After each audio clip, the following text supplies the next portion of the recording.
I shall presently relate briefly about the control of the vital air.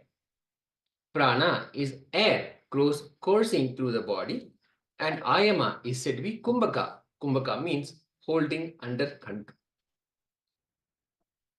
Let's see now how Paramashiva describes pranayama. Paramashiva describes pranayama as being composed of three processes: Rechaka, Puraka, and Kumbhaka. Puraka means the inhalation of prana from outside the body.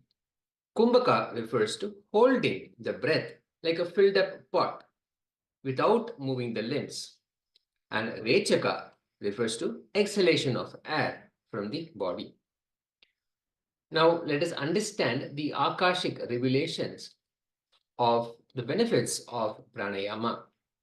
Consistent and proper practice of pranayama increases our life energy, giving us greater mental abilities, slowing the aging process, ridding the body of diseases, fatigue, and thirst, and helping us manifest divine powers such as levitation, teleportation, and materialization. Pranayama is where yoga reveals itself as much more than a mere physical practice.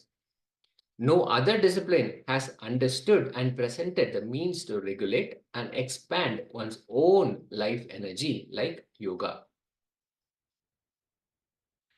The practice of pranayama leads to the purification of the energy body and its channels called nadis, and to the ultimate experience of manifesting the powers of Paramashiva. Through proper asanas, physical well being is achieved, muscles are toned, the nervous system is strengthened, and vital organs are regulated and brought into a state of health. Thus, the body becomes ready for pranayama. It is with pranayama that the real technique of yoga begins. Air is not life energy. There is a subtle energy that goes inside along with air. That is called prana. Air is like a vehicle, and prana is the object that goes inside the vehicle, like how a vehicle comes here, unloads whatever we have brought, whatever the objects are, and then it goes back. In the same way, the life energy is carried by the air. It goes inside, and the life energy gets unloaded, absorbed into the body, and then the empty air goes out. You understand as breathing is air movement, with thoughts also being awakened. That should be stopped. That is what is called pranayamaha. Prana and breathing are not equivalent words. Here, the distinction is being made that when breathing happens, when air intake happens, air movement happens, thoughts also will be moved. But only when the cessation of the thoughts happens, it is pranayama. If there is more thought, less life energy will go inside. If there is less thought, then more life energy will go inside. You can look at the analogy like this. If the vehicle itself is too heavy and only less products can come inside, then what is the use? The vehicle should be less weight and more products should come through the vehicle. Almost all of us are doing the same thing. Too much of air is going inside, but no prana is going inside. No life energy is coming inside. So what we need to understand is only life energy should come inside, no air. That is the ideal situation. We are supposed to be having no thought, but only breathing. So we are supposed to now learn the science of breathing without thinking. Let us understand from the Supreme Pontiff of Hinduism, Bhagavan Nithyananda Paramashivoham, how we can experience pranayama, which is having a lot of air come in and infusing a lot of prana with no thoughts.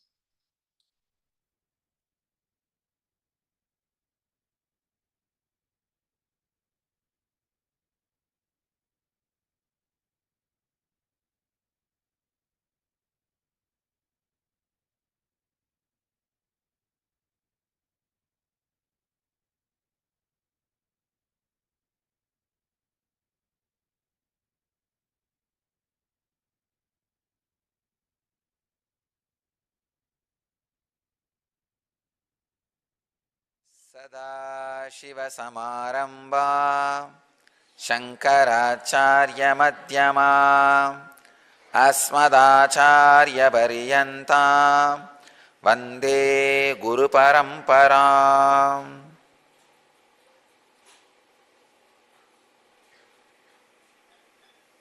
I welcome you all with my love and respects.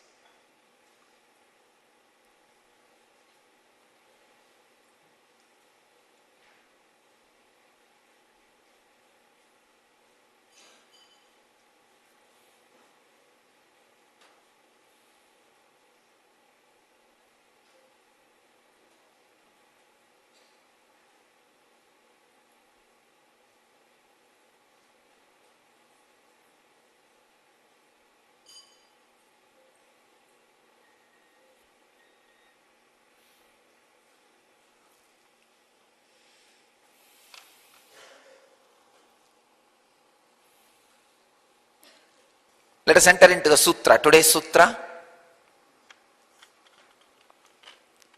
All the participants, the NSP should know this morning satsang, the Pada Puja and satsang is watched by thousands of devotees in hundreds of countries all over the world, and it is drastically increasing thanks to the technology. Our recent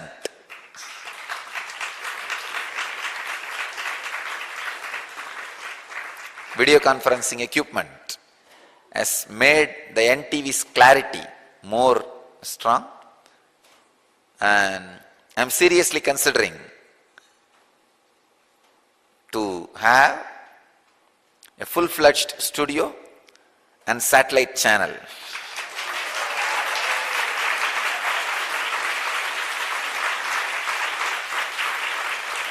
Because people are from all over the world, lot of requests are coming, and even some devotees have offered money also to support this project. They are all requesting, Swamiji, let's have a satellite channel.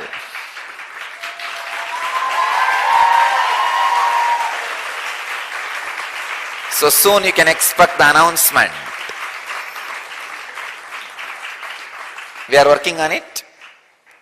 It may take 6 months to 1 year, but soon you can expect the announcement of launching of NTV.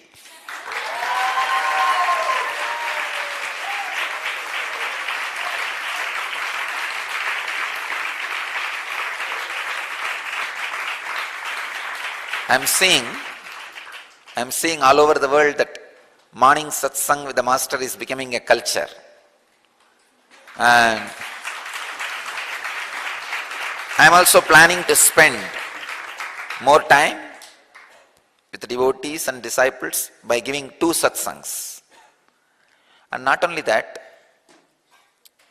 it has a purpose. See, people gathering together and sitting live with me as a purpose. If only knowledge transfer is a purpose, then you don't need to sit live with me. Just I can put it in the YouTube, listen, you will have the knowledge whenever you want. So we may not need a satellite channel, but when you sit live with me, something more than knowledge transfer happens. The transmission is happening, which is doing so much good for individuals and to the world.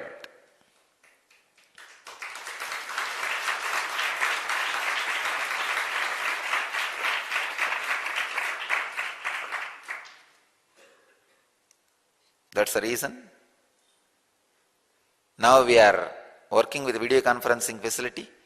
We will upgrade this facility itself for 108 cities by March 2nd. That's the first level work. And after that, we'll go for the second level work of launching a satellite TV where people can sit live all over the world every day and listen to the satsang, morning satsang.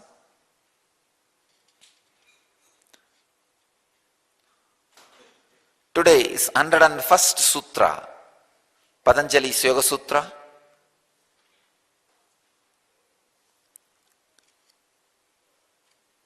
In second chapter, 50th verse.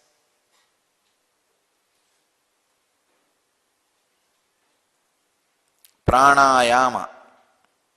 Stop your mind.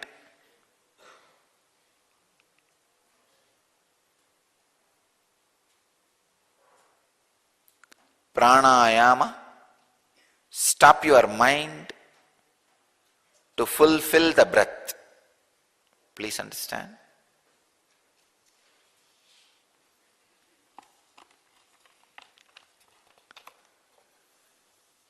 When you stop the mind, your breathing gets fulfilled.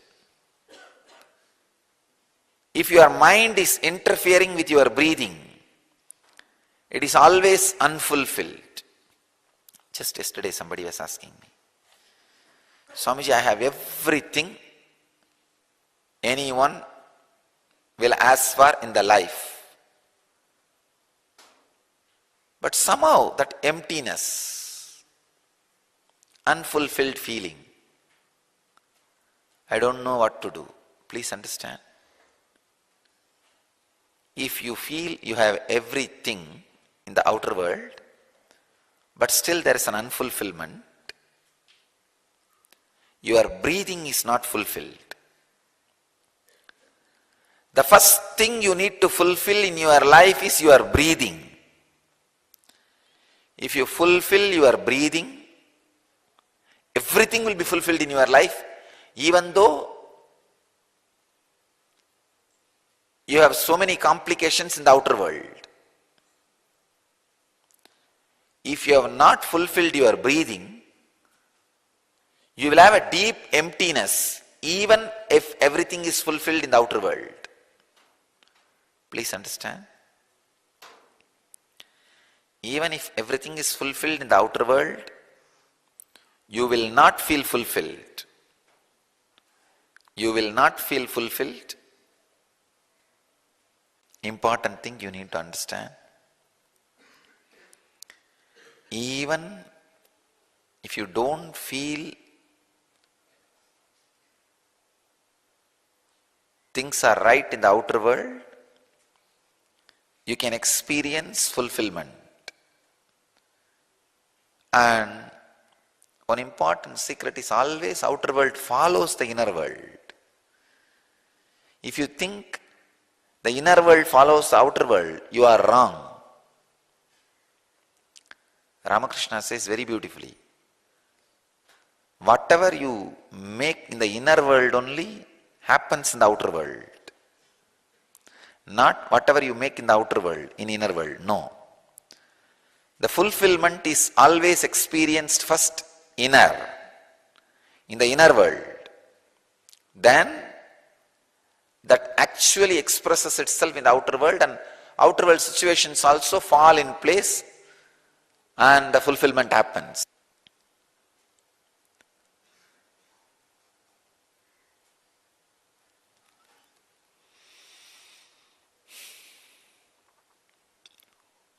But unfortunately, ignorant mind starts thinking, if you create fulfillment in the outer world, then it will happen in the inner world. No, it is not. It is not the truth, and it does not happen in that way. Fulfill breathing first. How to fulfill breathing? Let's enter into the sutra and understand what Patanjali has to offer to all of us, the technology of fulfilling the breathing. I tell you, just fulfilling the breathing, your whole inner space can be transformed to fulfillment maybe within 10 to 20 seconds. I can say instant cure for depression, instant cure for any mental disorders. Any mental disorders at any level. I really feel bad for the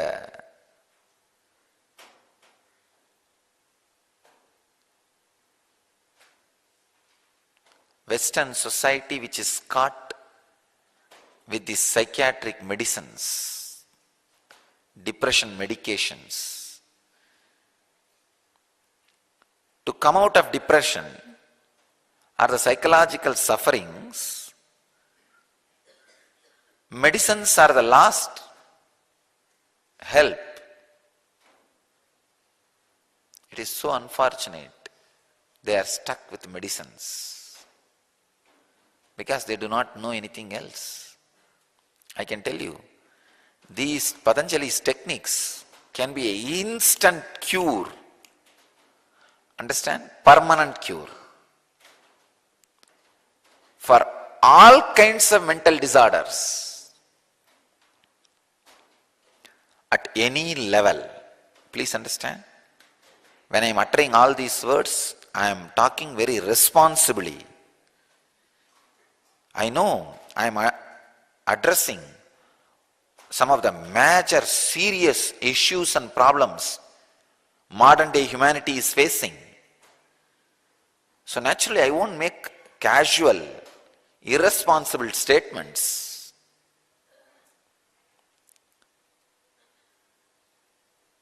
I am not a marketing agent for some pharmacy company to make any statement, any advertisement and sell the product. No.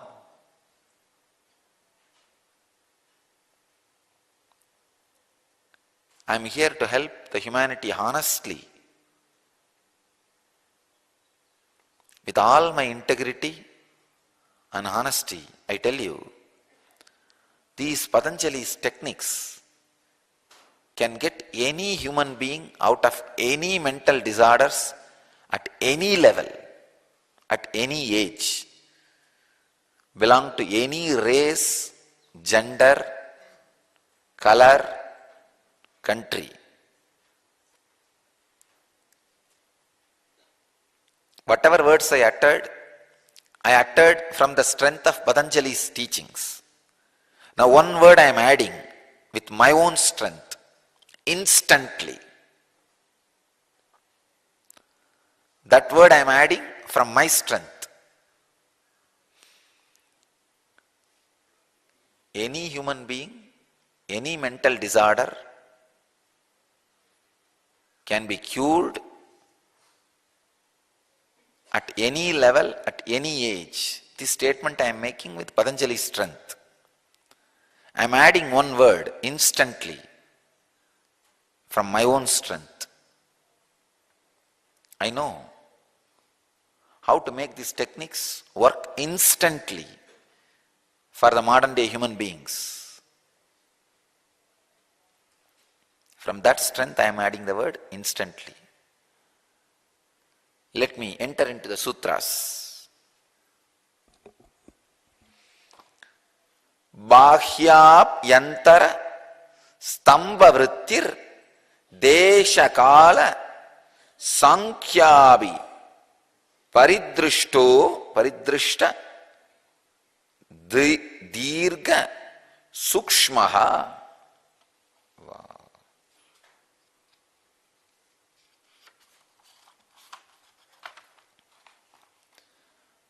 Nobody can use so minimal words and not to miss even one small instruction like Patanjali. If you use too minimal words, you will miss some instruction. If you don't miss any instruction, you will be using too much of words. But Patanjali is the ultimate combination of minimal words and never missing single instruction. He is showing his ability to use minimal words and giving all instructions properly in the sutra. Swami Vivekananda translates the sutra as, its modifications are threefold, namely external, internal and motionless. They are regulated by place, time and number, and further they are either long or short. Swami Prabhavananda translates the sutra as, the breath may be stopped externally or internally, or checked in mid-motion and regulated according to place, time and a fixed number of moments, so that the stoppage is either protracted or brief. Swami Sachidananda translates as, the modifications of life breath are either external, internal or stationary. They are to be regulated by space, time and number and are either long or short. I'll try to translate. I think this whole today's session, I'll just translate this sutra. Because just the translation, you can make at least 100 technique from this translation. 100 pranayama techniques. Still I am not able to get the right word for the pranayama, English word. The close word can be life breath. I'll use the word life breath roughly to translate pranayama.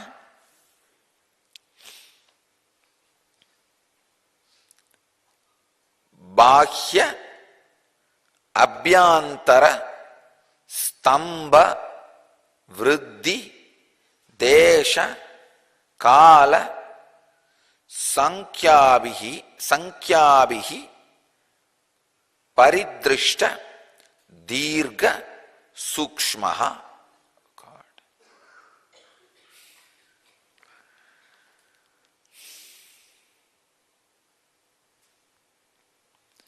Maybe I'll take 3 days to explain this sutra. Don't bother if you don't understand completely, because you may have to see all 3 sessions together. Only then you will understand.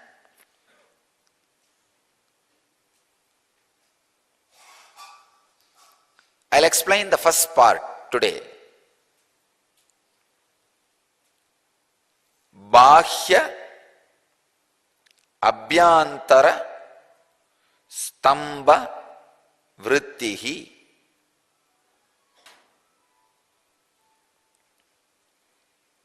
See, as on now, how you breathe should be understood by you. Your body is like a desert filled with sand. Any air movement happens in your body. See, in the desert, if any air flow, breeze or the wind happens, what will happen? All the dust will be lifted by the air and the whole wind become dusty, full of sand. Same way, ordinary body is filled with so much of biomemory, it's like a desert. If too much of biomemory is there, nobody can live. Any air movement, immediately what happens? In that wind, all this dust is lifted.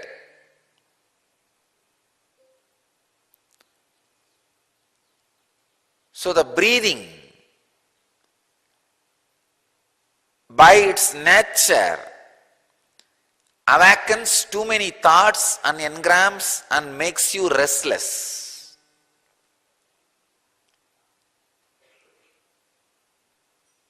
Unfulfilled.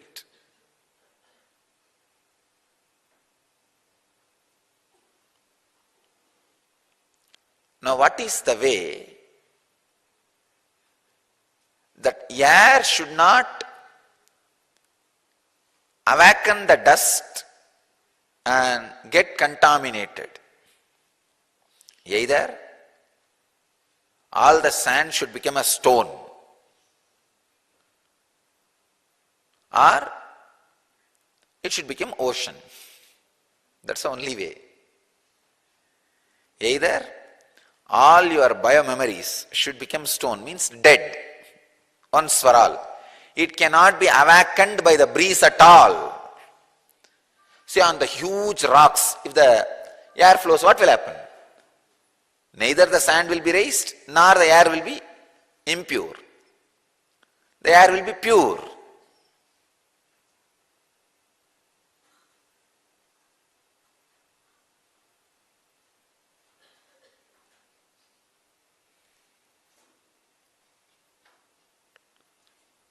Very important thing, please understand.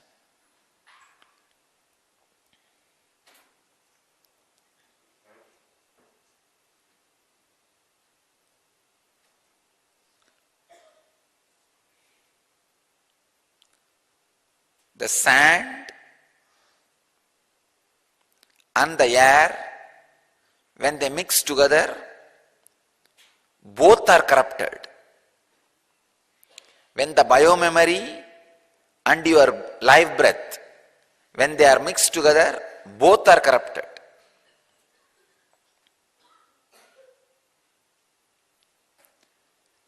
If breathing happens without provoking thoughts in your inner space, you are enlightened. That is what I call pranayamaha. Breathing happening without provoking thoughts.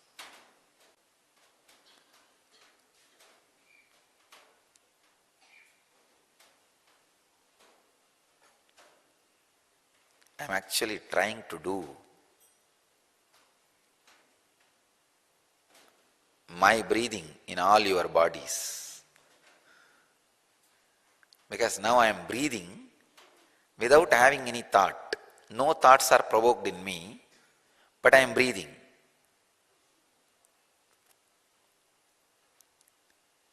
One fortunate thing is, this breathing is contagious. If you sit with this breathing, in my breathing space, slowly your breathing also catches this. This is what I call becoming ocean. See, if you don't want the air to be contaminated by the sand, either become a rock or become an ocean. Becoming rock means by your own sadhana, unclutching and integrating yourself. So no thought during breathing. That's one method. Second, if you think, no, when can sand become stone? By my practice. Or at least be one with the ocean. Just go and become one with the ocean. That's what surrendering to God.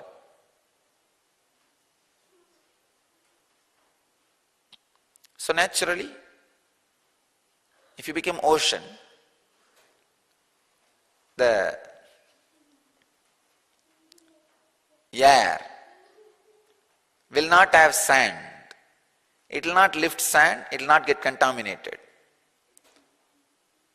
There is a third thing.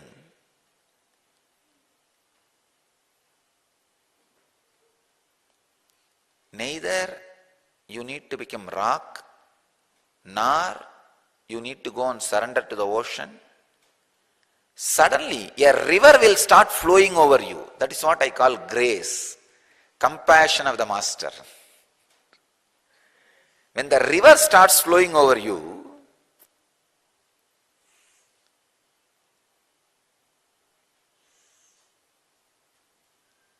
neither without your effort to unclutch, nor your effort to surrender. Even surrender is a kind of effort.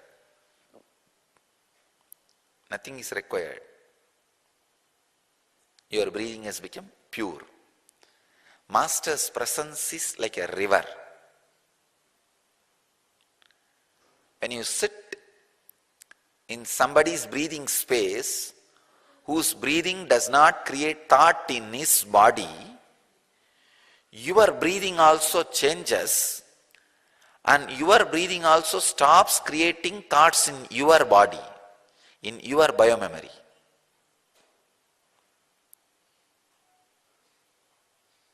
I can see very clearly this prana is going through my nostril and it is going, taking a turn near my ajna, and whatever portion came in, it is just absorbed and goes all over the body as samana, and whatever amount of air is required to go out so that the pumping can happen, for that reason certain amount of air is sent out. But I am not seeing any difference between the air which goes inside, air which comes outside, any chemical change, any difference. Usually the science says the air which goes inside has more oxygen, air which comes out has more carbon dioxide, the oxygen is absorbed inside. But I am seeing clearly, at least in my body, chemically I don't see difference between these two. Maybe we'll do some scientific research, because I am not seeing difference chemically. Only in the level of prana, the process is happening. So whenever the air goes in and comes out without creating any thought, it is pranayamaha. So if you sit in the breathing space of a person who breathes in that way, your breathing also changes, because your biomemory is intelligent. Please understand. If you like somebody's body language, you don't need to learn his body language step by step, word by word. Just like that you will pick up. You will just do what he does. You will just do what he does.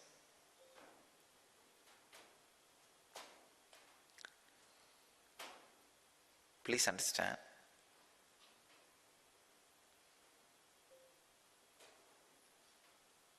Body language which is able to inspire many people's biomemory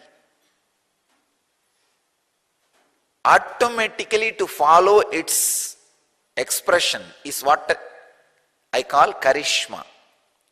Charisma has nothing to do with being beautiful or handsome or any measurement. See, some of these celebrities, they don't have what you call as being handsome or beautiful and all that. But their body language has something simply which makes people follow. That is what is charisma. But understand, if you follow somebody's body language who is not complete in himself, you are entering into a most dangerous zone. Do not follow somebody's body language who is not complete.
Now, let us enter into internalizing the technique, practicing the technique, entering into the technique of pranayama. Just to recap what we heard, the purple cognitions that we heard, cessation of breathing is what is called pranayama. Cessation of air movement with thoughts is pranayama. Only air movements and no thoughts. We're supposed to be having no thought, but only breathing, air movement. So we're supposed to know the science of breathing without thinking. Now, let us enter into this process. It's actually not a technique, it's a process. Alternating the nostrils. Now, let's look at the disclaimer, just to make sure that if you are practicing, you are entering into this process, you have to make sure that you follow the guidelines here. This is not intended as a substitute for professional medical diagnosis. If you have a medical condition, and especially elderly, children below 14, women women who are pregnant or suspect that they may be pregnant, are advised to seek professional advice. And those who are not on two-way video are cautioned that they are practicing these techniques at their own risk. Now, alternating the nostrils is the technique. We'll go through the steps one by one. First step is to stand up and separate your legs so you are stable. You're not leaning in one direction, either to your left or to your right. You're standing up and have your legs, feet firm, separated. Inhale as slowly as possible. Hold as long as you can comfortably. And exhale as long as you can. After you have completely exhaled, hold the exhale as long as you can. Then again, inhale slowly. This is one round. Inhale slowly. Hold as long as you can comfortably. Exhale as long as you can. And after completely exhaling, hold the exhale as long as you can. This is one round. If you need, you can take a break after each round and then continue into the next round. Okay. Let us start. Let us stand up. Keep our legs separate so you have a stable posture. Inhale as slowly as you can.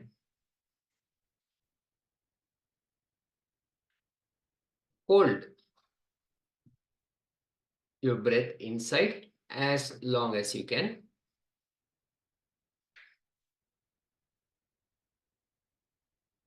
As long as you can comfortably do this.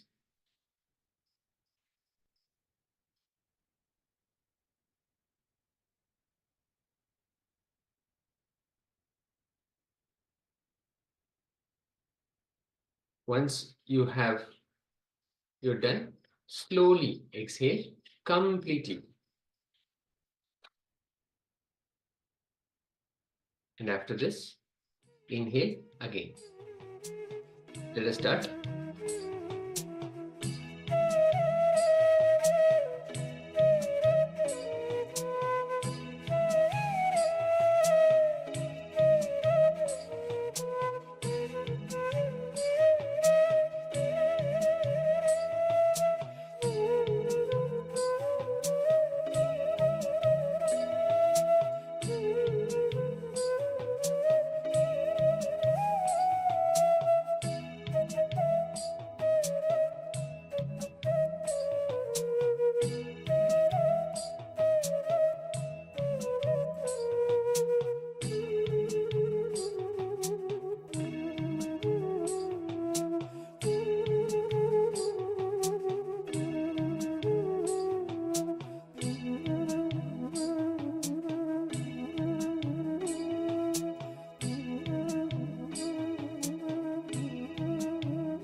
We'll repeat the process, instructions.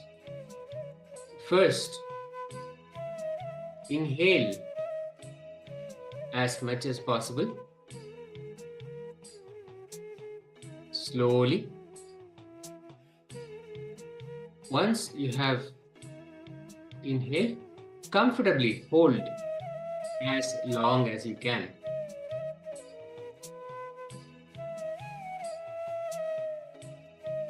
Then exhale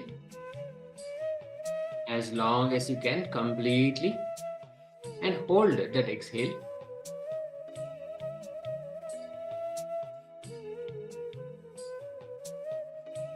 As long as you can. When you're done, again continue with the inhaling. Let's continue.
Now, let us relax.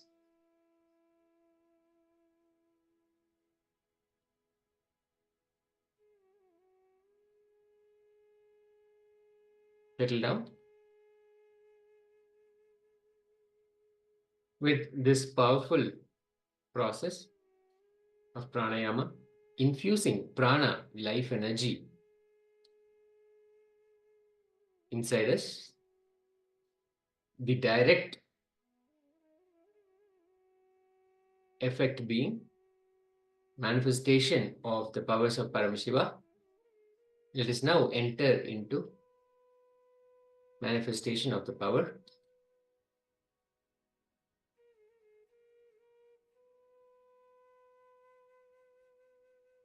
After this powerful process, we are going to manifest the power of body sculpting. Then you can change your hair color, you can change your body shape, you can reduce your fat, you can change the skin color also with this power. So now let's enter into the power manifestation.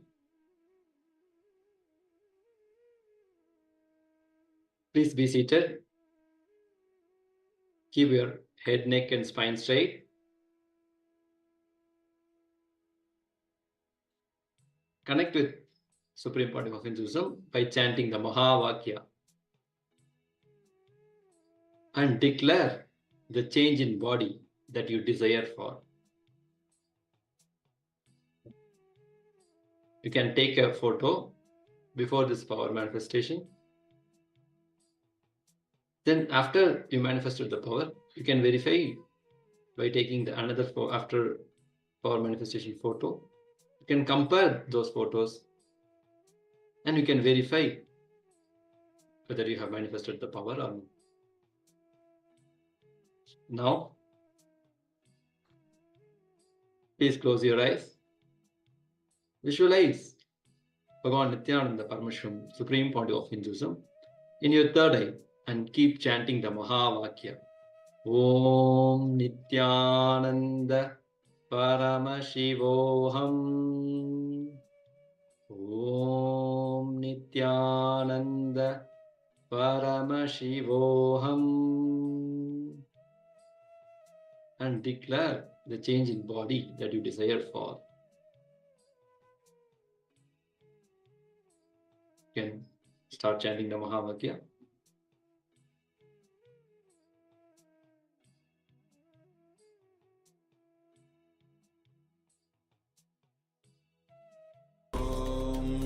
Nithyananda Paramashivoham.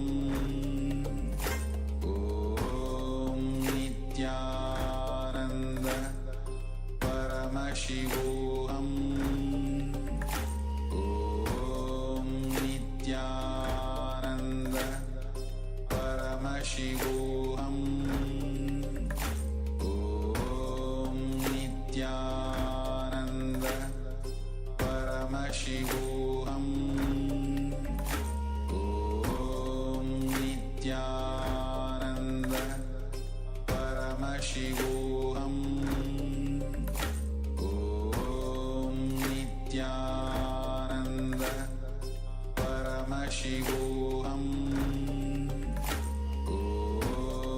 Nithyananda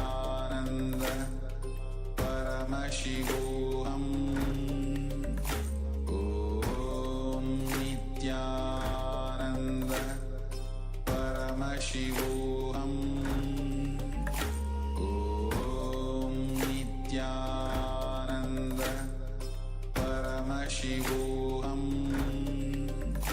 Om Nithyananda Paramashivoham. Om Nithyananda Paramashivoham. Om Nithyananda Paramashivoham. Om Nithyananda Paramashivoham. Om Nithyananda